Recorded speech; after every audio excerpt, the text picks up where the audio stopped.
Majority proceeded with a resolution that brings great pain to the millions of Americans who endured segregation, Jim Crow, and the legacy of bigotry today.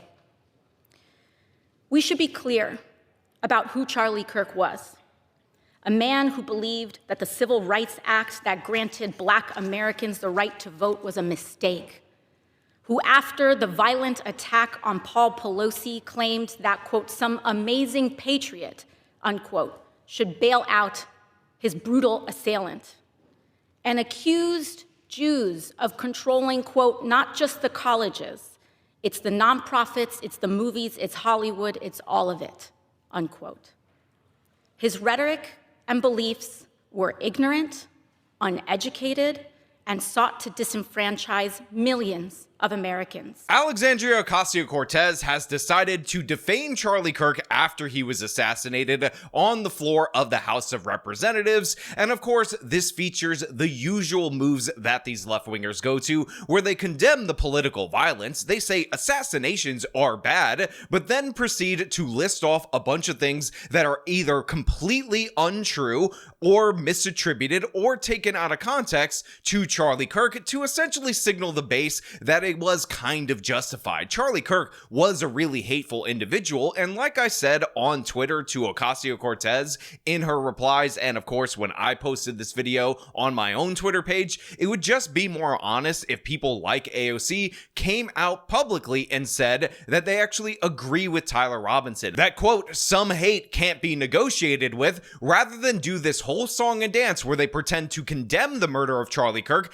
and then list the very lies, the very propaganda that fuels their base to not only commit this act, the one person who did, but of course to celebrate it in thousands upon thousands of videos after the fact, excuse it in the mainstream media, in the halls of Congress, and do all the nasty, terrible things that Ocasio-Cortez and her ilk have been doing post the Kirk assassination. So that's what we're going to talk about today. But before we do, I want to thank everybody who supports the channel via actualjusticewarrior.com/join. Today, the Republican House majority brought to the floor a resolution honoring, quote, honoring the life and legacy of Charlie Kirk. Charlie Kirk's assassination was a horrific and vile attack and incident of political violence. And condemning the depravity of Kirk's brutal murder is a straightforward matter, one that is especially important to help stabilize an increasingly unsafe and volatile political environment where everyday people feel more at risk. So Ocasio-Cortez starts off actually pretty good. Now, a lot of people, I'm assuming, that are making videos about this will leave this part out, and I want to give credit where credit is due. I want to say that AOC did an absolutely great job, but the thing is, she didn't stop there. And as Ned Stark said on Game of Thrones, everything before the word but is absolutely BS, and that is exactly what Ocasio-Cortez proves as she goes on to repeat a bunch of nasty, malicious lies about Charlie Kirk that, by the way, I'm going to refute, dispute, and destroy throughout the course of this video, because that's who this woman actually is. This is what she actually wants to do, which is signal the large portion of the base that not only endorses this assassination, but celebrates it, because she knows that those rabid monsters are her core base. Those are the people who are backing Ocasio-Cortez. The Venn diagram between the radical socialists and the people cheering on Charlie Kirk's murder is damn near a circle, if not a complete circle, so she doesn't want to abandon them at this moment in time. We can deeply disagree and come together as a country to denounce the horror of this killing. And it is not a license for the abuse of power and whitewashing of American history. So again, Ocasio-Cortez is going on this whole rant about how we shouldn't whitewash American history. Remember, the United States of America is still incredibly evil, and now she's working her way up to the point where she starts lying about Charlie Kirk. Make no mistake about it, this is what it's all about. This is the meat of her entire speech, and by the way, the reason you know this is that when she posted this on Twitter.com, she made sure to write out her defamation of Charlie Kirk after he's already been killed, because that's what she wants to emphasize, because she knows who she's signaling. Again, we like to pretend that Ocasio-Cortez is dumb because she's proven to be dumb a bunch of different times, but that doesn't mean she's not politically savvy. That doesn't mean she doesn't know where her bread is buttered. That doesn't mean she doesn't know who she's signaling. Instead, the majority proceeded with a resolution that brings great pain to the millions of Americans who endured segregation, Jim Crow, and the legacy of bigotry today. So Ocasio-Cortez says, oh, this resolution actually brings great pain to all of the people who endured segregation, Jim Crow, and the legacy of racism and bigotry to this very day. Again, we're starting the demonization. We're starting to go after Charlie Kirk, and she's going to follow that up by saying we have to tell the truth about who Charlie Kirk actually was while she's lying about him. We should be clear about who Charlie Kirk was.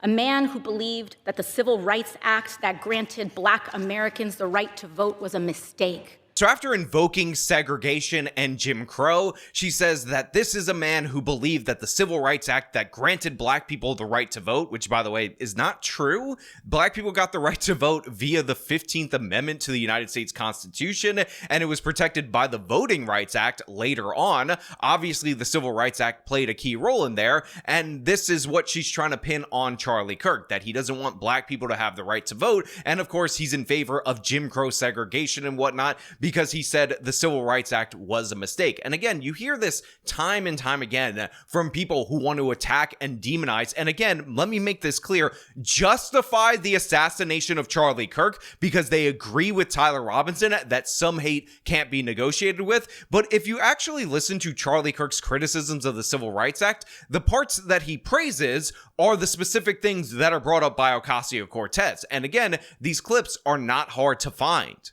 You said the Civil Rights Act was a mistake. What did you mean by that? Yeah, so the parts of the Civil Rights Act were great, but the way it's now being implemented to force men in female bathrooms, to push forward of the trans agenda, the intent of the Civil Rights Act is way beyond what it was originally authored for. But the intent specifically originally was to Well, that's interesting. So the intent and the law are two different things. So the intent was noble, which was to say that no American can be not allowed into a place of business based on the color of their skin or their ethnic heritage. Totally agreement with that. That's not what the law only did. It created a massive anti-racist DEI army that then gave us affirmative action. For example, recently Merrick Garland sued using the Civil Rights Act, saying that we cannot have voter ID in certain states because it's a violation of the Civil Rights Act. So basically what the Civil Rights Act did is that it went beyond disparate impact and then went to disparate effect. In the sense where if Black Americans are not doing as well as white Americans in a certain category, you can now use the Civil Rights Act and say that's a violation of the Civil Rights Act, even though there might be other contributing factors. Does that make sense? Yeah. So it's too broad, too wide, and it's now doing a lot of damage to the country. It's being used well beyond its original intent. Now look, you could disagree with Charlie Kirk and his position on the Civil Rights Act. You could say overall, even if it's expanding in ways that you might disagree with, that doesn't make the whole thing a mistake. You might think that's a little hyperbolic,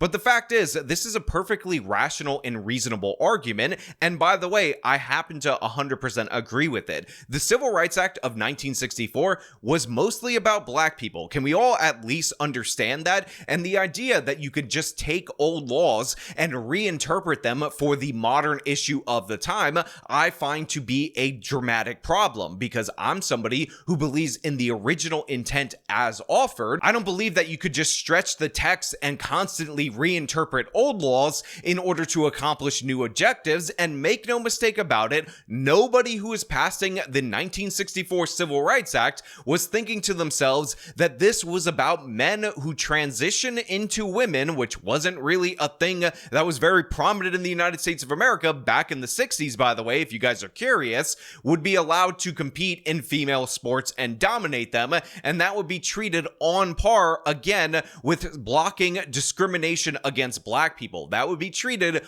on par with the issues at the time, which was legal segregation, specifically against against black people. That was the focus of the law. And to me, there's no argument at all whatsoever to the contrary. Now, if you're a textualist and you say, well, according to the plain meaning of the text, we could stretch this in this way, then that's your interpretation and that's your philosophy, and that's totally fine. You can argue about it. In fact, this is constantly a dispute among the conservative justices on the Supreme Court, as some fall in the category of original intent and others fall in the category of textualists, and a lot of the more moderate conservatives on the Supreme Court are somewhere in between, which honestly I find to be a little bit more gross because you're essentially doing a pick and choose kind of scenario. But again, Charlie Kirk was 100% right that the 1964 Civil Rights Act was never intended to have anything to do with transes or the gays or anything of the sort. And if you want to do something like that, if you want to pass a Civil Rights Act for those groups of people, then you should actually enact it through law rather than expect the courts to just make it up on the fly or the president to reinterpret it. In fact, a lot of people like Ocasio-Cortez will criticize the evil orange man for what they call reinterpreting of the Civil Rights Act in order to have it to apply to other groups, aka white people, rather than black people. Who after the violent attack on Paul Pelosi claimed that, quote, some amazing patriot, unquote, should bail out his brutal assailant. So look, the Civil Rights Act thing was obviously reprehensible. Again, she took a little quote. I think she literally just quoted the word mistake. And then around it, she talked about segregation and Jim Crow and black people being able to vote. But this one right here, I find to be even more egregious because the person that Charlie Kirk was actually arguing against when he was talking about the Paul Pelosi attack was people like Alexandria Ocasio-Cortez, who support bail reform, don't want any suspects held pre-trial, want repeat offenders turned out on the streets time and time again because she finds it to be evil white racism to do otherwise. And what Charlie Kirk was criticizing in that episode, which will be linked in the description of this video under where it says sources, was that very policy. What he was talking about in terms of people being able to bail out Paul Pelosi's assaulter was the hypocrisy of a place like San Francisco that releases criminals that brutally attack regular, ordinary people that don't happen to be married to the former Speaker of the House time and time again without any bail, saying that that's just a part of social justice, to hold Paul Pelosi on such a high bail. So he was calling out the hypocritical position of people like Ocasio-Cortez, who of course has no ability to address that hypocrisy. And why is he still in jail? Why has he not been bailed out? By the way, if some amazing patriot out there in San Francisco or the Bay Area wants to really be a midterm hero, someone should go and bail this guy out. I bet his bail's like $30,000 or $40,000. Bail him out and then go ask him some questions. I wonder what his bail is. They're going after him with attempted murder, political assassination, all this sort of stuff. I'm not qualifying it. I think it's awful. It's not right. But why is it that in Chicago, you're able to commit murder and be out the next day? Why is it that you're able to trespass, second-degree murder, arson, threat of public official, cashless bail? This happens all over San Francisco. But if you go after the Pelosi's, oh, you're let out immediately. Got it. And I want to reiterate for all the degenerates that are watching that cover our story, we do not endorse political violence. We're a movement of peace and of love and of truth. And we hope Paul Pelosi recovers. She has no ability to address the idea that if you attack somebody important, all of a sudden bail reform does not apply to you. All of a sudden, same-day automatic release and soft on-crime prosecution is not afforded to you. But when you attack regular people, when you do it over and over again, and you get turned out on the streets time and time again, if you criticize that, you're an evil white racist. So Ocasio-Cortez, absolute scum right here, refusing to defend her position and instead using the hypocrisy that Charlie Kirk was pointing out about people like her as a way to defame him and justify his assassination after he's been killed. And accused Jews of controlling, quote, not just the colleges, it's the nonprofits, it's the movies, it's Hollywood, it's all of it, unquote. Now again, the defamation is unbelievable from Ocasio-Cortez. The idea that Charlie Kirk was some kind of anti-Semitic figure is patently absurd and ridiculous. Again, remember, one of the people that he was constantly battling with on the internet.com was Nick Fuentes, who, by the way, has somehow become reasonable after the murder of Charlie Kirk, at least on this specific issue, and this is something that they went after each other on multiple times through proxies, as Nick would send people or encourage people to go to Turning Point events to confront Charlie Kirk on his loyalty to the Jews and whatnot. And what she's referring to is Charlie Kirk talking about the rise of anti-Semitism on the left and how all of these different organizations are funded in large part by large Jewish donors. There's a real reckoning happening. Now, by the way, there are self-hating people in any group, right? And there are some Jews that are still like making excuses for all this. Not all of them, though. You're starting to see a fair amount start to defect and say, hold on a second. What have we done? Maybe those crazy right-wingers were right about immigration, that you can't keep on importing people that don't share your values. The ADL, by the way, has spent decades. The ADL raises nearly $100 million a year to just, quote unquote, fight anti-Semitism. They've been oddly quiet recently. Why? It's because they're only focused on random conservatives in middle America.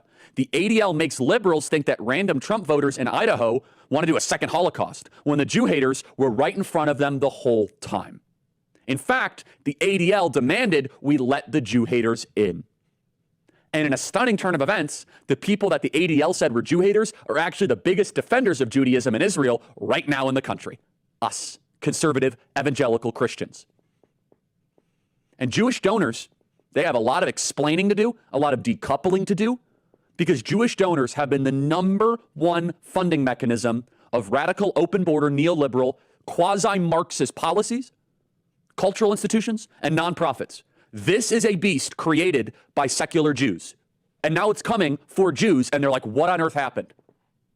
And it's not just the colleges. It's the nonprofits, it's the movies, it's Hollywood, it's all of it.